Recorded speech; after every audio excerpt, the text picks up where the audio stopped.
반드시 나를 따르리니 라는 제목으로 하나님 말씀 나누겠습니다. 요즘 TV에 보면 코로나19도 매일 뉴스에 나오지만은 대선을 위한 그 후보들의 이야기도 끊이지가 않죠. 이름만 대면은 너무 유명한 정치인인데 얼마 전에 그 영상을 통해서 보니까 자기 가족 얘기를 하더라고요. 그 가족 안에 아들만 둘이 있는데 보통 이제 그 사람 얘기가 집안에 딸은 아버지 편을 들고 또 아들은 엄마 편을 들지 않느냐, 맞는 얘기인 것 같아요. 근데 자기는 아들만 둘이 있으니까 그럼 아들은 누구 편을 들어야 되는 거예요? 엄마 편을 들어야 되는 거잖아요. 상식적으로, 일반적으로 이렇게 생각을 하네요.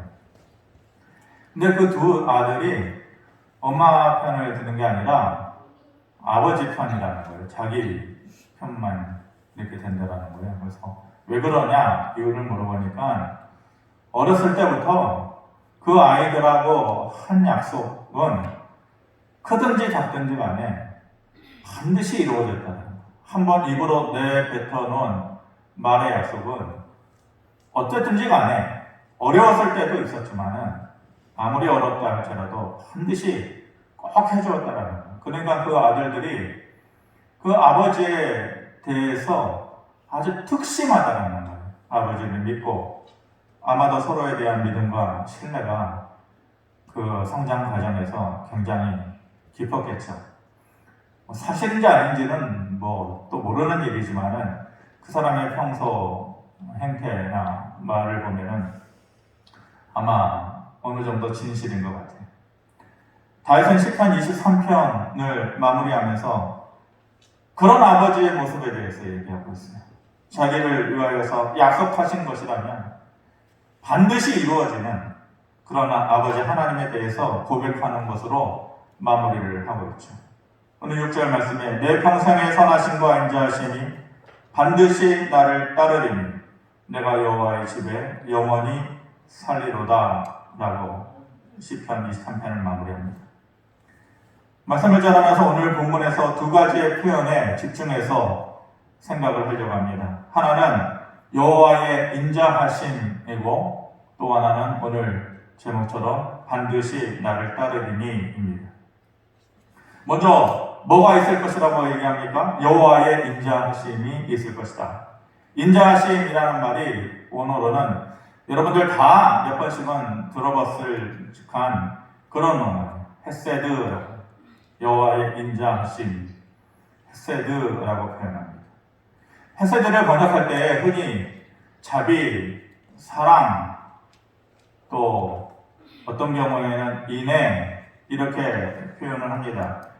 근데 개인적으로는 조금 그런 말들이 너무 익숙하잖아요. 너무 익숙해서 헤세드라는 말을 들을 때 자비, 사랑, 스쳐 지나가는 말로 들린단 말이에요. 그게 아쉽더라고요. 그래서 때로는 성경에 부분마다 헤세드가 많이 나오는데 하나님의 호의 이렇게 해석을 해요. 그럼 하나님께서 유익하게 하신다 라고 그렇게 번역을 하면은 좀 더 그 문구가 자연스러워지고 마음에 와닿을 때가 있어요. 헤세드는 성경에서 극적이고 더 깊은 의미로 우리에게 다가올 때가 많이 있습니다. 하나님의 호의라고 했을 때 그 호의라는 말이 무슨 말입니까? 내가 그 사람에게 해준 것이 없어요. 특별히 그 사람에게 잘해준 것도 없고 잘 보이려고 한 것도 없어요. 그런데 그 사람이 나에게 좋은 것을 베풀어 줄 때에 호의를 베풀어 준다 이렇게 얘기하지 않습니까? 그래서 그 호의를 받음으로 인하여서 나의 상황이 유익하게 되어지는 것, 유리하게 되어지는 것, 그게 하나님께서 주시는 헤세드의 은혜라는 것입니다. 먼저 헤세드 하면 떠오르는 것이 룻기에서 만나는 보아스가 룻에게 보여주는 헤세드의 모습입니다. 룻이 이방 여인이잖아요. 모압이라는 나라의 이방 여인인데 시어머니 나오미를 따라서 모압에서 베들레헴으로 돌아옵니다. 아무것도 없었어요. 우리가 이미 알고 있지만 남편이 있고 두 아들이 있고 그냥 빈털터리로 거기서 죽어나가기 싫어서 어쩔 수 없이 돌아온 고향 땅이에요. 아무것도 기대할 것이 없었어요. 나오미도 그렇고 그 며느리 롯도 그랬어요. 그런 상황에서 죽지 않기 위해서 남의 밭에 가가지고 떨어진 이삭이라도 주워서 먹으려고 무작정 밖으로 나가는 거예요. 룻기 2장 2절에 이렇게 말합니다. 모압 여인 룻이 나오미에게 이르되 원하건대 내가 밭으로 가서 내가 누구에게 은혜를 입으면 그를 따라 이삭을 죽겠나이다. 이렇게 말합니다. 누구에게 은혜를 입으면 이라는 말이 뭐예요? 전혀 예상하지 않는다라는 거예요. 기대하지 않는다라는 거예요. 알고 가는 것이 아니에요. 누가 자기를 기다려주는 것이 아니에요. 무작정 나가는 길이에요. 그런데 여기서 필연적 우연의 상황이 펼쳐지는 것이에요. 저는 이 말이 참 좋아요. 필연적 우연. 겉으로 보기에는 우연이 되어지는 것 같아요. 그냥 되어지는 것 같아요. 그런데 그것이 아니고 필연적으로 되어집니다. 겉으로 보기에 사람의 눈에는 아무것도 아닌 것처럼 보이지만 그 속에 하나님의 계획이 있었고 하나님의 시간에 하나님의 뜻대로 이루어지는 필연적인 우연으로 되어진다는 것이에요. 어떻게 표현합니까? 2장 3절에 이렇게 말합니다.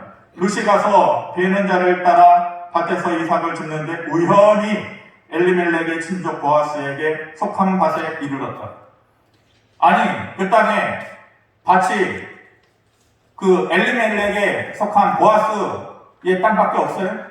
우연히 간 거예요. 알고 간 게 아니에요.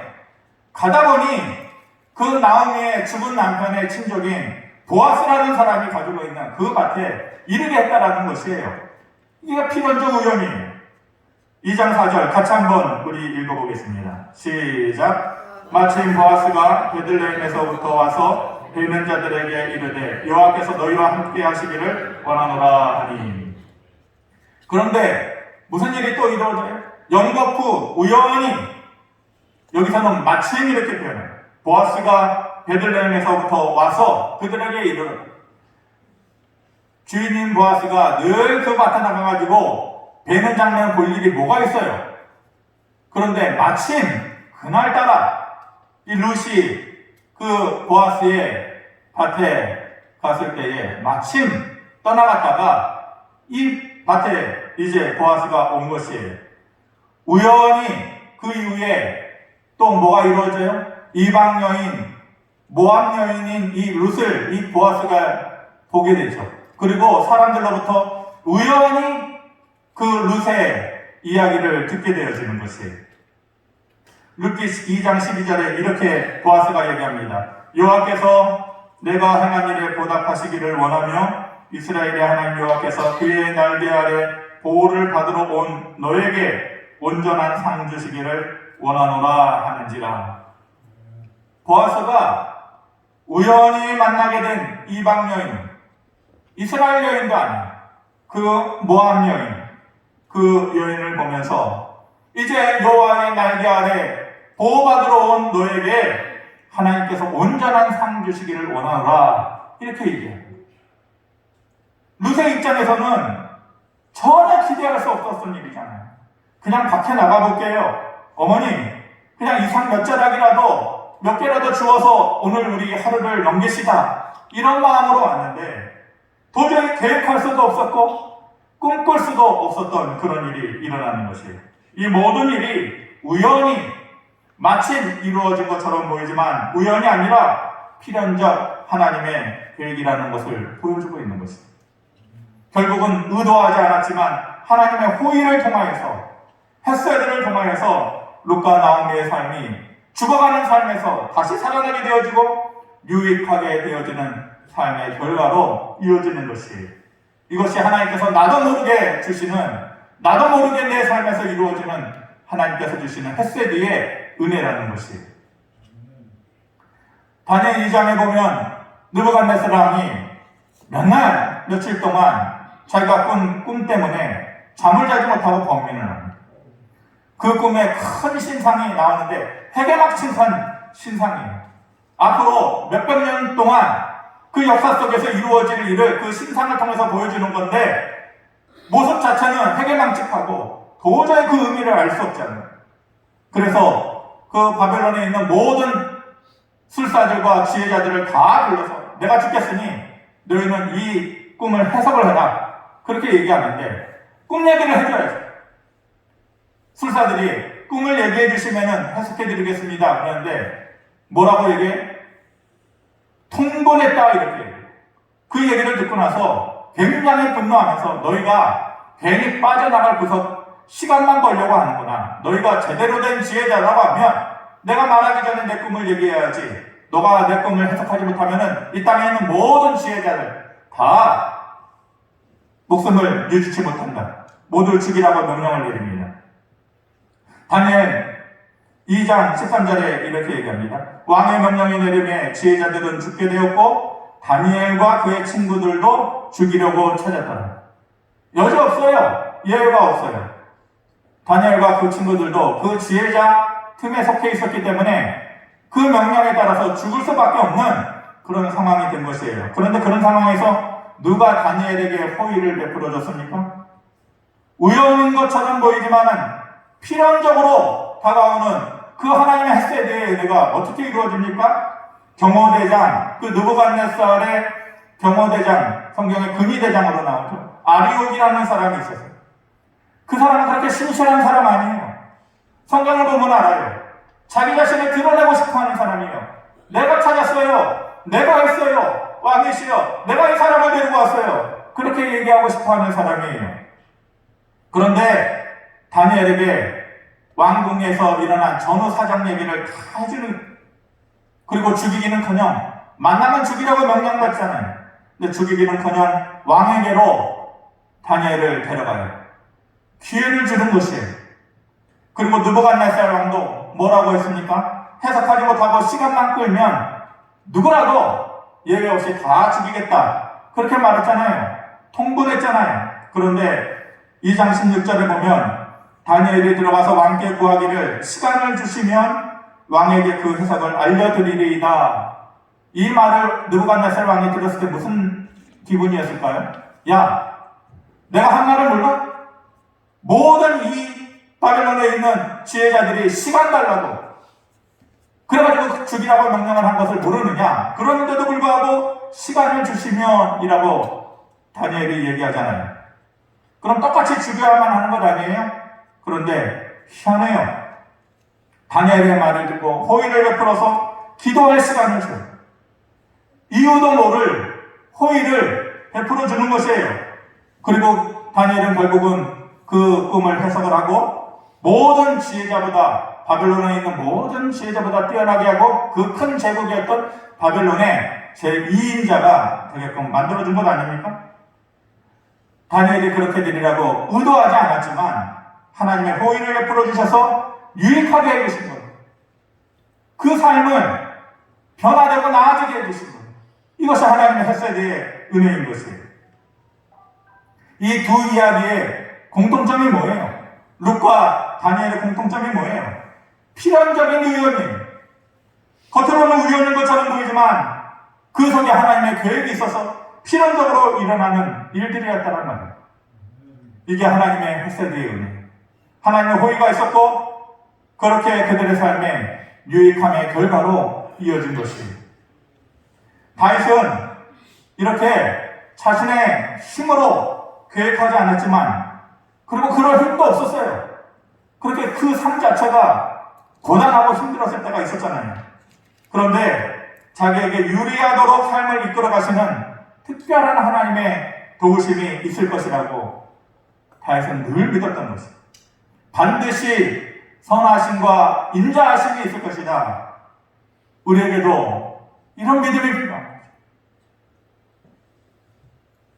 하나님께서 내가 계획하지 않아도, 내가 꿈꿀 수 없어도, 내 힘으로 할 수 없어도 우연인 것처럼 보이지만 그 속에 하나님의 뜻과 계획과 은혜가 있어서 어느샌가 이루어지는 그 하나님의 헤세드의 은혜가 나에게도 있을 것이다.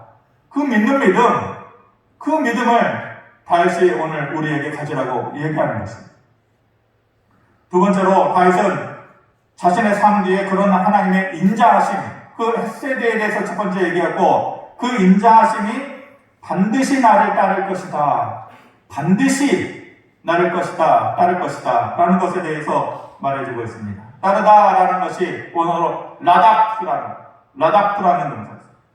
영어로 우리가 잘 알기로 따라와라 할 때 뭐라고 해요? Follow me 그러잖아요. Follow. 따르다라는 말을 follow로 써요. 그런데 여기서는 이 라다프라는 단어는 follow가 아니에요. 영어로는 pursue라는 단어예요. 영어로 표현해서 좀 어려우시겠지만은 그 두 단어가 차이가 있어요. follow라는 것은 그냥 따라가는 거예요. 따라와. 그래, 나 따라갈게.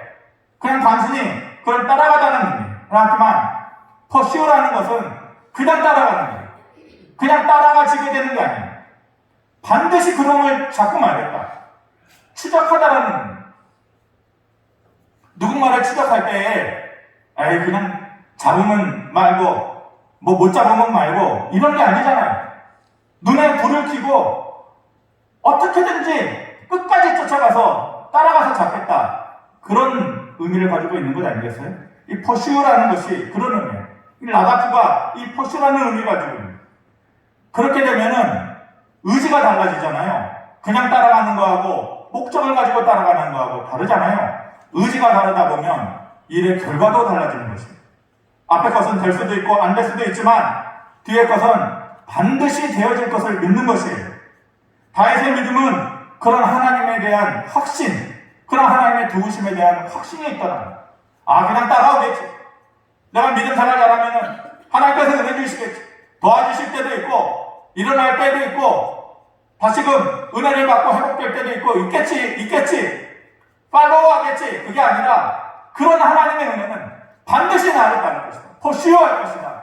라다프할 것이다. 라는 그 믿음이 다윗에게 있었다는 거예요. 창세기 14장에 보면 14장 14절에 이렇게 말씀합니다. 아브라함이 그의 조카가 사로잡혔음을 듣고 집에서 길리고 훈련된 자 318명을 거느리고 단까지 쫓아가서 이렇게 얘기합니다. 이게 무슨 얘기냐면 그 14장에 아브라함과 조카 롯이 그 거느리고 있는 목자들 간에 다툼이 일어나잖아요. 땅은 유한한데 목자들끼리 서로 다툼이니까 야, 네 가고 싶은 대로 가라. 네가 동하면 좌하면 나는 서하고 네가 서하면 나는 좌로 가겠다. 그러면은 조카니까 먼저 가셔야죠. 이렇게 양보할 줄 알았는데 이 조카 롯이 눈치도 없고 욕심만 많아가지고 자기가 먼저 좋은 땅을 선택해서 간 곳이 어디예요? 소돔과 고모라 땅이에요. 그런데 마침 그 땅에 전쟁이 일어나는데 가나안 땅의 북쪽에 있었던 큰 나라들이 뭉쳐가지고 가나안 땅 남쪽에 있었던 5나라의 연합군을 치러 내려가요. 서로 조공을 받치니 못 맞히니 배신관계에 있어가지고 그 전쟁을 하던 그 찰나에 가나안 북쪽에 있었던 연합군들이 완전히 가나안 남쪽에 있는 연합군을 초토화시키거든요. 그리고 그 나라에 있는 모든 것을 빼앗아서 자기 나라로 돌아가는 그때에 끌려 들어간 게 누구냐면은 조카 롯과 그의 가족들과 모든 재산도 한꺼번에 빼앗아가지고 그 북쪽으로 돌아가는 것이에요. 이것이 아브라함의 귀에 들려진 거예요. 그래서 그 소식을 듣고 아브라함이 몇 명을 데리고 가요? 훈련된 병사 318명을 데리고 쫓아갔다. 뭐 하려고요? 싸우냐고요? 아브라함은 족장이에요. 그 사람들은 나라 연합군이에요. 어떻게 이게 전쟁이 돼요? 사기가 올라갈 대로 올라가야 돼요. 이 사람들은 이미 전쟁에서 이겼기 때문에. 그리고 싸움이라는 것 완전히 한쪽으로 기울어진 싸움이잖아요. 불리한 싸움이잖아요. 겨우 318명으로 뭘 하겠어요? 그런데 여기서 뭘 해요? 아브라함이 라다프예요. 라다프. 이를 악물고 눈에 불을 켜고 쫓아가가지고 잃어버린 것을 끝까지 내가 찾아오겠다. 팔로우가 아니에요. 눈에 불을 켜고 반드시 내가 찾아오겠다. 반드시 내가 쫓아가겠다. 반드시 내가 되찾아주겠다. 이런 마음으로 아브라함이 라다쿠해가지고 쫓아가가지고 잃어버린 모든 것을 다 되찾아오는 것이에요.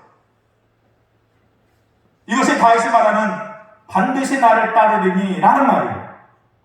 하나님이 자기 자신을 위해서 때로는 보호하시고 구해주시고 이기게 해주시고 그렇게 해주는 모든 햇세기의 은혜가 때로는 그냥 오기도 하고 때로는 멀리 있기도 하고 그런 것이 아니라 그때의 아브라함이 이를 악물고 쫓아가서 롯을 구해온 것처럼 하나님의 돌보심과 은혜가 반드시 있으리라는 그 확신이 다윗에게 있었다. 믿다 보면 될 수도 있고 안 될 수도 있어. 안 되면 안 되는 대로 은혜지. 물론 그것도 믿음이에요. 하지만 여기서 말하는 다윗의 마음은 그냥 반드시 있을 거야. 그런 믿음이었다는 말씀을 정리하면서 사도행전 27장의 내용이 떠오르더라고요. 사도행전 27장이 사도행전 끝무렵에 있지 않습니까? 바울이 복음을 전하다가 잡혀가지고 로마로 끌려가는 그런 과정 가운데 있었던 일을 얘기해주는 장면이에요. 바울을 포함해가지고 276명이나 되는 사람의 그 태운 배가 그레데라고 하는 섬에 미양이라는 곳을 지날 때 그레데라는 섬이 여러분들 그 지중해 지도를 보면은 그리스가 있고 터키가 있잖아요. 그 삼각형으로 연결해서 그리스와 터키의 밑부분에 있는 그런 섬이에요. 크레타 섬이라고 하죠. 요즘 그리스를 여행하는 사람들은 크레타 섬을 여행하는 그런 코스가 따로 있다고 해요. 바로 그 크레타 섬이 그레데 섬이에요. 그 그레데 섬에 지날 때에 배의 진로에 대해서 의견이 나누어지기 시작하는 거예요. 바울이 얘기하기를 이 겨울에 때니까 시기적으로 지금 움직이는 것은 옳지 않아. 지금 움직이다가는 우리 다 풍랑 만나서 죽게 되니까 여기서 겨울을 나고 나중에 가자라고 얘기하는 것이고 나머지 사람들은 바울의 말을 듣지 않아요. 그냥 여기에서 조금 무리해서 움직여서 그 그레데 섬의 서쪽에 있는 베니스라고 하는 곳까지 움직이자. 거기 가서 우리가 겨울을 나자라고 고집을 부리는 거죠. 결국 무리해서 항해를 합니다.